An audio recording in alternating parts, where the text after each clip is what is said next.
Dinlen derman Resulullah aleyhissalatu vesselam namı diptir.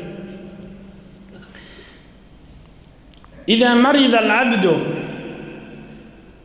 ba'athallahu ta'ala ileyhi melekeyni feyekulu unzura mâzâ yekulu li'uvvâdihi فإن هو إذا دخلوا عليه حمد الله تعالى وأثنى عليه. Bir adam merizliye, sırqavliye, dert düşüye, Peygambercan Muhammed Resulullah aleyhissalatu vesselam aydiye, Eyyamiz Allah Teala iki feriştani şoň öýüni beriye, marizin baş ucuna oturýarlar şo ferişteler diye. Şo feriştelerin işişi fakat dinläp durýarlar. Şuları soramana gelýän adamlara şu mariz näme diye, şu dertli adam näme diye. Bir de her kim soramana gelse, ay mene şu derdime Hudaýa şükür diýip, zor şu kefayet diye, Allah'a şükür diye. Hudaýdan razy diye. Hudaýdan gelen gülüň ýysi wa diýip diye. Allah'dan gelen sowgatdyr da diye. Ferişteler asmana hoş bolup, ol derman kepleri alıp gitjekler. Hudaý Taala aýtjak, periştelem şayet bolun, şibenlem öllü cennete girjekler. Hesapda yok, kitapda yok diýip aýtjak.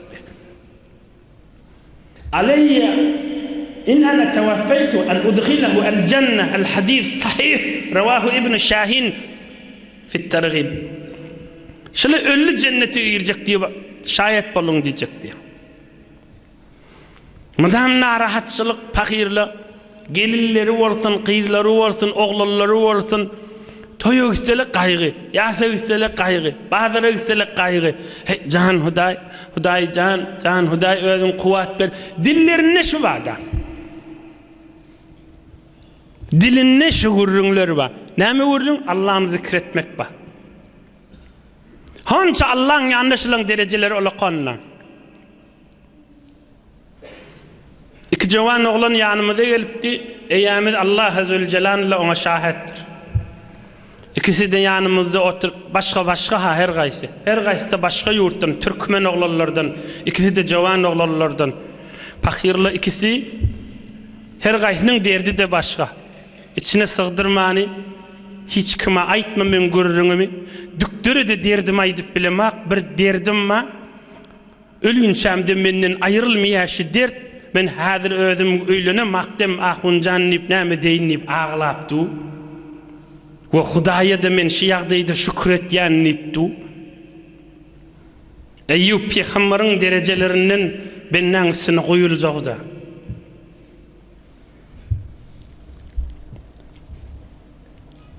قال النبي المصطفى صلى الله عليه وسلم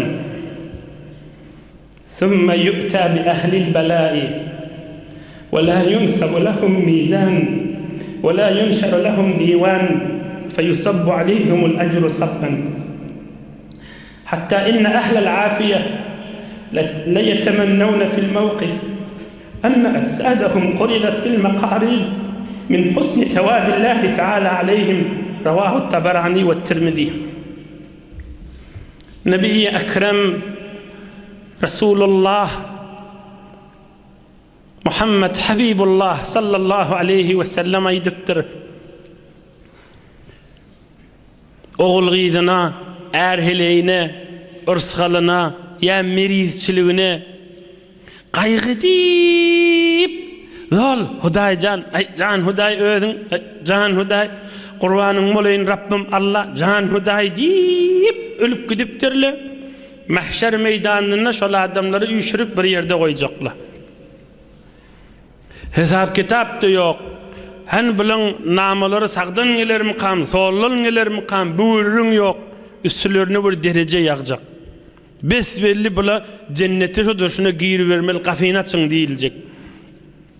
Şunu beyleki dert çekmedik adamlar, kaygı görmedik, narahatçılık görmedikler aytacak. Hay bizim dünyada, şu yaşayışımızda gaýçy bilen biziň ennam janymyz, etimiz, sünkümüz dogrumça edilip dert çeken bolsak da biz de diýjeklerdi. Qıyım dogrumça edilip biz de dünýede dert çekip geçen bolsak da narahatçılık görem bolsakda diýjekler şo ýagdaýy görellerine. Ya bir tofornyň gaýgysy oglanyň şoklarynyň inni ululup barya oglallary ya 4-5 ýaşynda ya 8 ýaşynda ya 10-5 ýaşynda ya 20 ýaş.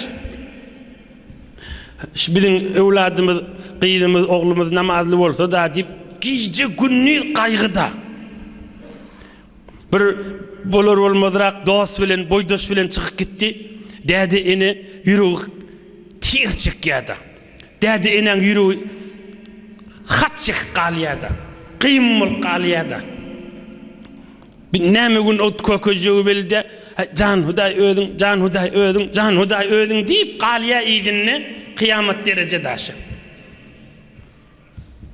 Kıyamet derece diýerleşiň adyna. Ya ayallygyny gaýgat ya. Ayallygynyň özüniň bir imanny ýaşap gezmegi we izdivajy. Ya öz gyzyny bir gowy edepli, hayaly, imanly adam bolup ululsun, we bir imanly adama da sataşa görsin diýip gijegiň gaýgasy şoda. Zol ýüreginden asylyp duda. Şu gaýgy her gezekde can Hudaý gelinini gaýgat diýe, ogluny gaýgat diýe. Bir şular sagaman bir oňşyk gede görsin. Şular Hudaý çagyryp gede görsin. Zol gaýgyda musulmanyň başyna bada. Kıyamet derece daşa. Şu her gezek can Hudaý diýipdi. Ya dädesini gaýgat, enesini gaýgat diýe. 25-30 ýaşynda gyýdya gelirler we aglap zeňurýarlar. Ahuncan enemiz günäň içinde geçipdi. Biz elimizden näme gelýär diýip aýtýarlar. Yanıp Allah'dan dilep dula can Hudaý enemiz tövbe etsin diýip. Şi gyýdla şu oglary eneler dädeleri bir namazly bolsun diýip yanıp geçipdi. Eýüp peýgamberiň derejelerinden bir derece görjek adamlarda. Näme zol Hudaý çagyryp dula da zol gaýgyda. Toýok isele gaýgy, ýa-se iste gaýgy, märekäg iste gaýgy. Halk gülüweti bir içinden halk keyfeti gülýär diýe. Men içimden gülüp bilemek diýip ýanýa. Allah Taala on görüweti we bilweti. We senin gowy bilýär Hudaý Taala. Eýämizde. We sen ýüregiň eteginden he can Hudaýy diýen hança gallyda asmana gaşy. Hança ululluda. Derdi dostum çeker diýerleri şe. Hudaýyň dosty şol adamlar. Ya günah odal gowjamışdyk, inni günaha giripdir. Gije unnet gaýgysy daş. Ärim tövbe etsin, lenanan tövbe etsin, şu gellejem gowjak etsin. Ene dädem bir tövbe etsin, şu haram içkisin bir aýyrsyn. Pakir mydam gaýgyda. Bir dek etsin, bir dogry etsin, mydam gaýgyda pakira. Musulmana bazatçy. Şu gaýgysy da tesbihler tanamadan kan ibadetlerden öwde we kıyamatda şunu öwe salýada.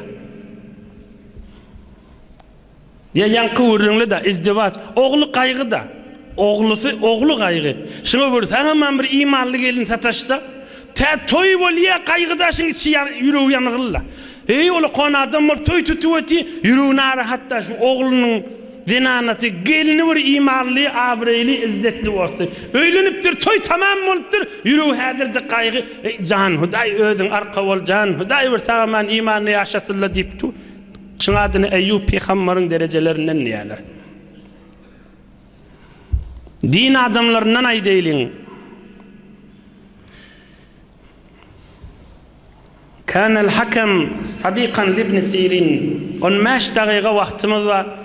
Birime uzagrak, açıgrak, giýinrek hawlykmany görüňe diýilen bul. Eştensiňiz Ibn Sirin bir adam geçipdir. Bir adam İmam Agzam Ebu Hanife'den birime önçärek geçipdir 30 ýyllagy.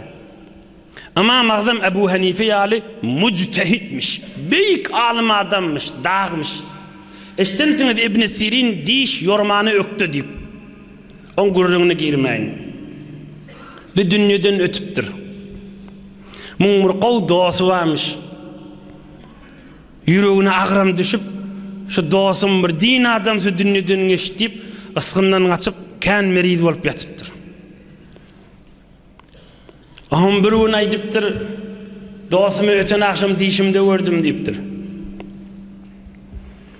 Teberrük okuyan din adamlarının ulaqan görüngleri de biler. Ra'aytu akhi ibn Sirin fil manam fi qasrin faqultu ey akhi qad araka fi halin tasurruni fama sana'a al-Hasan qala rufi'a fawqi bi 70 daraja qultu wa lima dhaka وقد كنا نرى أنك أفضل منه قال ذلك بطول حزنه قال ذلك بطول حزنه قال ذلك بطول حزنه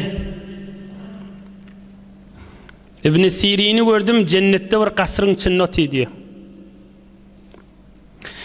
Vakt dostum İbn Sirin yüreğim caylaşat da yüreğim buğdiyalı oladı da qawy yerde göradım da dedim.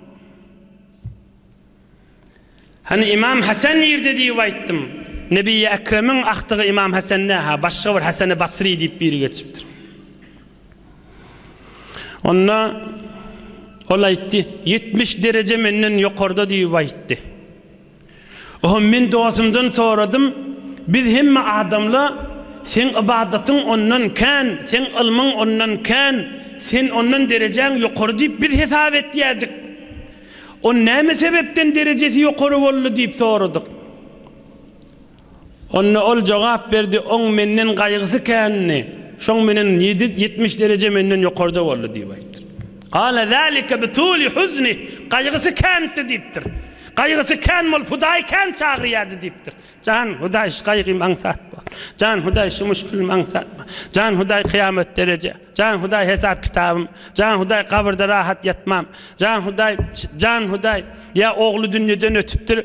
Her ýadyna düşýär. Can Hudaý oglarynyň dostlaryny görýär, ýüregi ýanyp geçýär.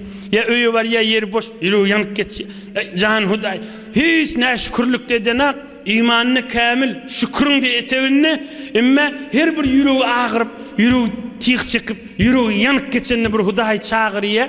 Hudaý çağırıyarliginden yanındaki zinanasının da haberi yok.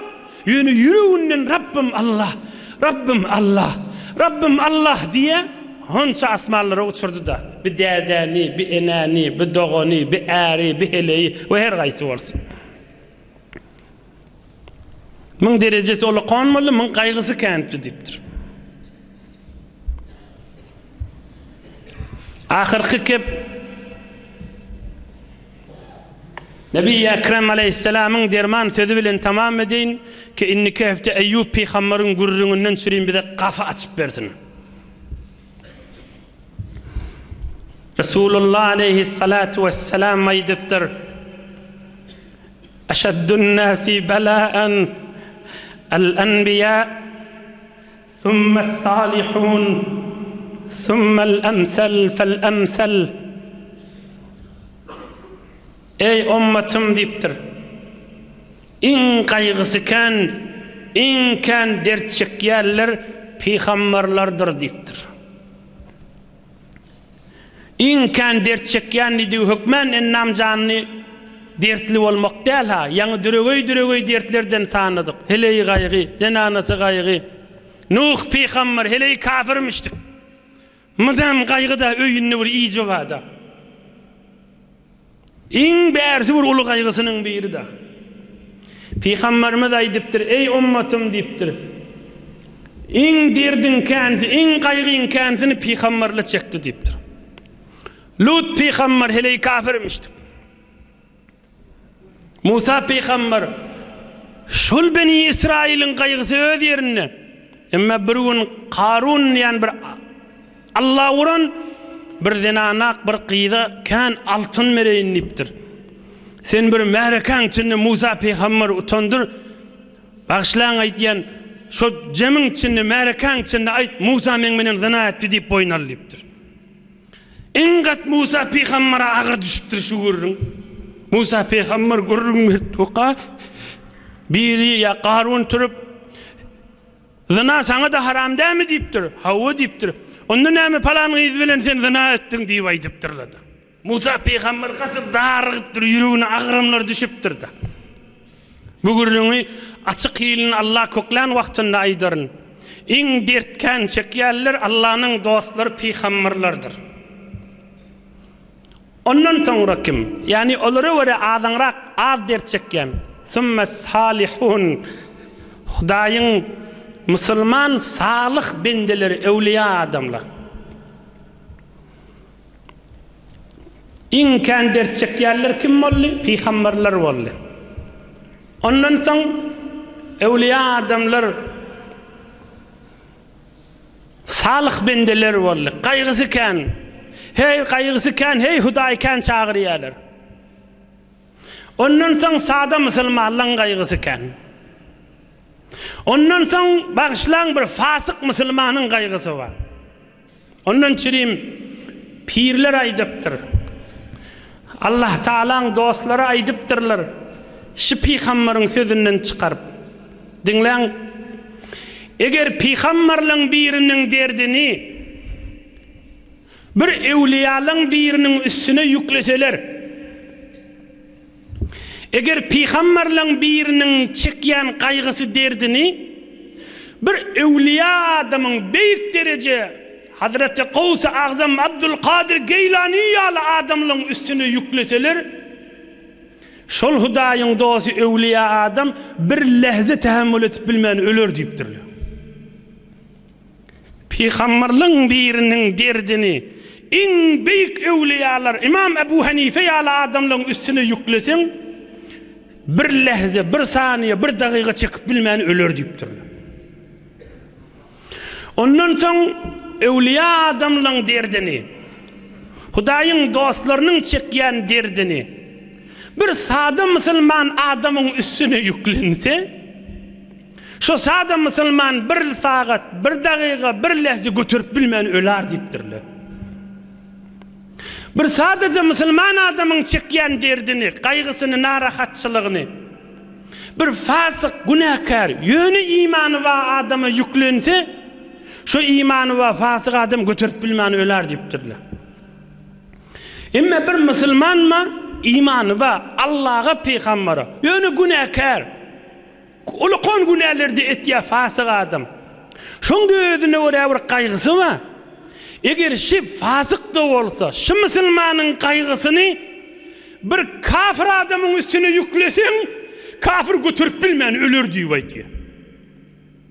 Ine şi Eýüp peýgamberiň derdiniň içinden çoğup çykan ilmlarçylar. Baýat bir musulman adam düşünmeli gurrunlary daşlar. Eştensiňiz, ondan çyrim Hudaýyň dostlary aýdýar, dinleň. Ey musulmanlar dinleň. Hele erkek hatta günäň içinde 40 da bolsa dinlesin. لو كشف عن نور المؤمن العاصي لطبق ما بين السماء والأرض فما ظنك بنور المؤمن المطيع. كذا في الطبقات الكبرى للإمام الشعراني قدس سره. Hudaýyň dostlary, ewliýalar aýdypdyrlar. Bir fasyk, bir günäkär, mydam günä edip be, ýöne ýüreginde iman Allah ba. Şol fasyk günäkäriň nurunyň üstünden perdäni aýyrsalar, görür diýipdir. Özü bilen göň arasynda bir ulukon nur ba. Ol imany kamil arasyna gezip biren musulmanyň nuruny gurrun etip berme diýipdirler. Ol imany kamil musulmanyň nuruny häzir gurrun etip berme diýipdirler. Şon imany wa Allahdan şoň üstüne bir nur häzir makam du diýipdirler. Ol fakat tawba etsin we Allah azza celal on tawbasyna hoş boljak. Ol gurrun joda gurrun, ol başga bir gurrun. İň kän dert çekýän peýgamberler, kän gaýgy gören, kän narahatçylyk çeken, olara görä az ýa açyklap aýtdyk, ewliýaullahlar, Allah'ın dostlary ýöne peýgamber däl. Ondan soň sadece musulmanlar, ondan soň fasyk musulmanlar, ýöne imany bar. Hudaýa men imanym bar diýip, la ilahe illallah Muhammedur Rasulullah, çynnan imany bar da. Kafir musulmanla qırılşasa, cihat meydanını girecek oğlanlar da fasık da olsalar. Eğer kafir Müslüman kırılşasalar, Yehud bilen İslam vurşasa, yatıp bulmaz deyip orta girecek bir imanlı adamlar da. Ahırkıca kep 2 dakika 3 dakikada tamam ol yani. Ey cemaatler, Müslüman adam cenneti girini avvalin aytacak kefi näme bolmaly? Allah Azze Celal hemmemize şonu nasip etsin. Amin. Avvalin aytacak kefişi. Elhamdülillahi'llezî ezhebe annel hazan. Ayağını basıp over ardımın hovluğup derrew cenneti girdi. Hudaya şükür menden gaýga aýrylany diyecekdi. Avvalin aytacak kefi daş. Sağ ayağını oklap, sol ardımın oklamağını hovluğup, o sol ardımını okladı. Elhamdülillahillezî ezhebe annel hazan. Hudaya şükür menden inni gaýga aýrıly diyecekdi. Cenneti giren adamın avvalin aytacak kelimesi aşa. Allah Azze Celal hazır nazır kepleyanın iştiyallerinin niyetlerini çeliği bilyen eyemiz Subhanakallahumma ve bihamdik bolan Allah Azze Celal hemmemizin müşkilimiz ansad edip Eyyub peygamberin nurundan üstümüze yağdırıp kıyamet gün Eyyub peygamber bilen mehabbet bilen kollaşmak nasip etsin. Allah'tan dilemek vazifemizdir. Hudaya bizi derde salma deyip, Hudaya bizi müşkillere salma deyip, kıyınçılıkta da Allah'ın çağırıp durmak da vazifemizdir. Allah Azze Celal müşkilliniz ansad etsin, yürekliniz giyin etsin, hem dünya hem ahiretiniz abad etsin. Her kim şu iyice kugurduğunu, hemişe aydiyan nadirin bugurduğunlar. Şu iyice kugurduğunu, bir Müslüman doğanını eşittirse, hasta şu dertin içinde narahat adamı teselli olsun deyip eşittirse, ya bir belki dert çekmeyen ne olsa yönü eşittirse, din gurduğunu, Huday şuna cennet versin bizden şuna hayır doğa aşı. Bir alhamdülillah.